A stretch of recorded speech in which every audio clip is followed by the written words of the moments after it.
तो जय हिंद दोस्तों, एक बार फिर से स्वागत है आप सभी का आपके अपने YouTube चैनल ब्लॉग खोजे में। आशा करते हैं आप सभी बहुत अच्छे होंगे, बढ़िया तैयारी कर रहे होंगे, लगे हुए होंगे, हाउ की तैयारी कर रहे होंगे। हमारे साथ फिर से आज पांडे जी साथ में हैं और इनका साथ एक होता है ना कि चेहरे पे खुशी देता है।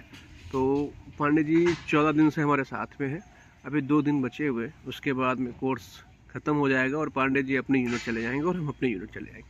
लेकिन एक होता है कि कोई ना कोई एक ऐसा शख्स होता है जो आपकी ज़िंदगी में कुछ ना कुछ इम्पैक्ट करता है। तो उसी शख्स से आपसे मुलाकात कराते हैं पांडे जी से।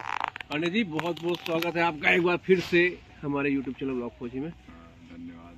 पांडे जी बच्चों को जानकारी दीजिए, क्योंकि आप नए अभी 2024 में ही आपने ट्रेनिंग किया।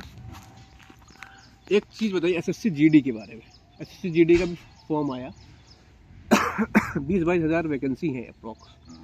तो SSC GD क्या, जैसे कि क्या ड्यूटी रहती है और कैसे क्या सिस्टम है, अगर थोड़ा सा बताएंगे तो सब। GD में वैसे तो देखें कई सारी पैरामिलिट्रीज हैं, CRP है, CISF है। पैरामिलिट्रीज होती क्या वैसे? पैरामिलिट्रीज वैसे तो पुरानी टर्मिनोलॉजी हो गई पैरामिलिट्री, अब उसको CAPF के नाम से जाना जाता है। ओके। तो CAPF में ये है कि जितनी भी पैरामिलिट्री फोर्सेस थी उन्हीं को मतलब नाम चेंज करके पैरामिलिट्री बोलते हैं। तो उसमें ITBP, SSB, BSF, CISF, CRPF, Assam rifles, ये पांचों आती हैं। और GD की है वैकेंसी, तो कांस्टेबल पे रिक्रूट होंगे ये लोग। और कांस्टेबल ही अगर कहें तो एक फोर्स के लिए जो मतलब नींव है, कांस्टेबल वही होता है। मतलब किसी भी फोर्स की नींव उसका कांस्टेबल ही होता है, क्योंकि ग्राउंड ड्यूटी करना एक SOS GO से ज़्यादा उसे आता है। हाँ, वो अलग बात है कि मतलब जैसे सबसे छोटी इकाई होती है, लेकिन सबसे छोटी इकाई होने के साथ में सबसे मजबूत इकाई होती है वो GD। उन्हीं के ऊपर फौज टिकी होती है। तो हाँ, ये है कि वैकेंसी आई है तो लड़के अपना एग्ज़ाम देंगे, क्योंकि बाहर अनएम्प्लॉयमेंट बहुत ज़्यादा है, बहुत ज़्यादा है।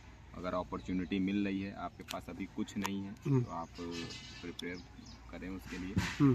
बाकी एग्ज़ाम वैसे तो मैं GD दिए हुए जब मैं प्रिपरेशन फेज़ में था। अच्छा। तो मैं भी GD का एग्ज़ाम दिया हूँ। हाँ, वो अलग बात है कि मुझसे एक बार रनिंग नहीं निकली और दूसरी बार में फाइनल कट ऑफ से मतलब मेरा नहीं हुआ। लेकिन हाँ, ऐसा है कि मैं GD की रनिंग दिया हूँ, मतलब एग्ज़ाम वगैरह मैं दिया हूँ। और ये है कि शुरुआत करने के लिए सही है GD। बाकी मैं ये नहीं कहूँगा कि हाँ एक क्या प्रमोशंस क्या रहते हैं, अगर कहें कि कोई अगर GD में अभी आता है तो प्रमोशंस क्या है, क्या इनकी पे स्केल रहती है? पे स्केल 21,700 है शायद मेरे ख्याल से बेसिक। अच्छा। लेवल पे 3 या 4 में आते हैं शायद, ये मेरे ख्याल से 3 में या में भी आते हैं। तो अधिकतर देखा गया कि CISF आदमी ज़्यादा चूज करता है। वो इसलिए चूज करते हैं कि फैमिली को लेकर के, मतलब यहाँ रहने के फैमिली अकोमोडेशन बढ़िया है, काफ़ी अच्छा है। इसी वजह से मतलब CISF को लोग प्रेफर करते हैं ओवरऑल, क्योंकि बेल्ट की नौकरी में सबसे ज़्यादा सेक्रीफाइस देना पड़ता है। तो अपने परिवार, अपनी छुट्टियाँ, अपने मतलब अपनी खुशियों को ही सेक्रीफाइस करना पड़ता है। बेल्ट की नौकरी मतलब ये वही है, सेक्रीफाइस की ही नौकरी है। बेल्ट की जॉब सेक्रीफाइस ही करना है आपको, डिसिप्लिन में रहना है, ये सारी चीज़ें। तो एक उसमें CISF आपको परिवार साथ में रखने का मौका देती है, कि जिसमें आप ड्यूटी जब तक कर रहे हैं तब तक तो आप हेक्टिक शेड्यूल में हैं, लेकिन जब आप अपने घर जाते हैं, अपने परिवार में अपने बच्चों में रहते हैं, तो फिर ये होता है कि हाँ एक वो ड्यूटी से हट के एक सिविल लाइफ वाला महसूस हो पाता है। और बाकी अदर फोर्सेस में ये चीज़ें वैसे तो मैं नहीं उतना ज़्यादा जानता हूँ, बहुत कम है जहाँ तक CRP वगैरह में तो बहुत कम है। ITBP हो गई, आप सब में बहुत कम है। बहुत कम है। SSB में हो गई, बहुत कम है। लोग SSB चूज करते हैं, मैंने देखा कि कई बार देखा कि CISF से आगे SSB को रख देते हैं कि नहीं, हाँ प्रेफरेंस के हिसाब से। लेकिन क्या लगता है कि CISF से आगे? मेरे ख्याल से अगर बहुत मायनों में ठीक है, बहुत मायनों में ठीक नहीं है। प्रमोशन वगैरह थोड़ा स्लो है इसमें, क्योंकि प्रमोशन इसलिए स्लो है क्योंकि इसमें लोग आते हैं तो वो फैमिली वगैरह को उनके देख करके वो मतलब अर्ली रिटायरमेंट नहीं लेते हैं। तो VRS वगैरह कम जाते हैं। VRS वगैरह कम जाने के कारण ही प्रमोशन वगैरह है वो थोड़ा सा लेट चलता है।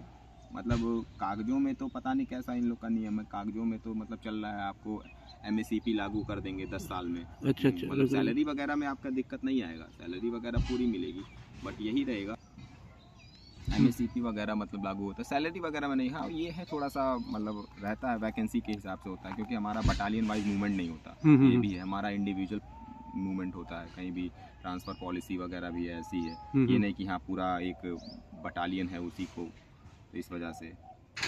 और बाकी मेरे हिसाब से कई मायनों में ना ठीक है CSF। परिवार साथ में अगर रखने का मौका ये आपको दे रही है, तो इससे बेस्ट और कुछ नहीं हो सकता। चलिए बहुत बहुत धन्यवाद पांडे जी, आपका ऐसे ही मार्गदर्शन हमारे साथ में बना रहे। और आप लोगों को कोई क्वेश्चन या क्वेरीज हो तो आप कमेंट सेक्शन में पूछ सकते हैं हम लोगों से। आप लोगों के जो तो जेन्युइन से आपको रिप्लाई मिलेगा। आपको जो चीज़ें चल रही हैं वो आपको पता चल जाएंगी। कमेंट सेक्शन में आप पूछिए क्या आपके क्वेश्चन हैं। अभी एक वैकेंसी CISF में भी आई है सर, पैरा कौन सी पैरा नर्स को लेकर के आई है। 21 वैकेंसी है अप्रोक्स। इसके बारे में नॉलेज नहीं है। हाँ 21 वैकेंसी है। और जो अपना जो गवर्नमेंट का जो निशा का जैसे कि हॉस्पिटल हो गया या फिर, तो वहाँ पे उसकी वैकेंसी है। तो देखते हैं क्या 21 वैकेंसी है उसका। अगर जो जिसने वो कर रखा है क्या कहते हैं नर्स का कोर्स जो होता है, हाँ ANM जो कर रखा है, वो उस फॉर्म को भर सकते हैं। और उसकी लास्ट डेट अभी है 30 तक है शायद अप्रॉक्स। तो आप उस फॉर्म को भरिए। अगर आप ANM या JNM यानी कि आपकी अगर सिस्टर है तो वो ANM कर चुकी है तो उसको भरिए। अच्छा फॉर्म है। 10 to 5 वर्किंग है। Working in the sense 10 to 5 आपका वर्किंग जॉब है आपकी। और उसमें आपको पूरा फैसिलिटी जो है वो CISF की मिलेगी आपको। अच्छे से आप अपना वर्क करिए वहाँ पे। और आप यूनिफॉर्म में भी हैं और एज ए सिविल लाइफ भी आप जी रहे हो वहाँ पे। ठीक है पंडित जी, चलते हैं फिर रखते हैं।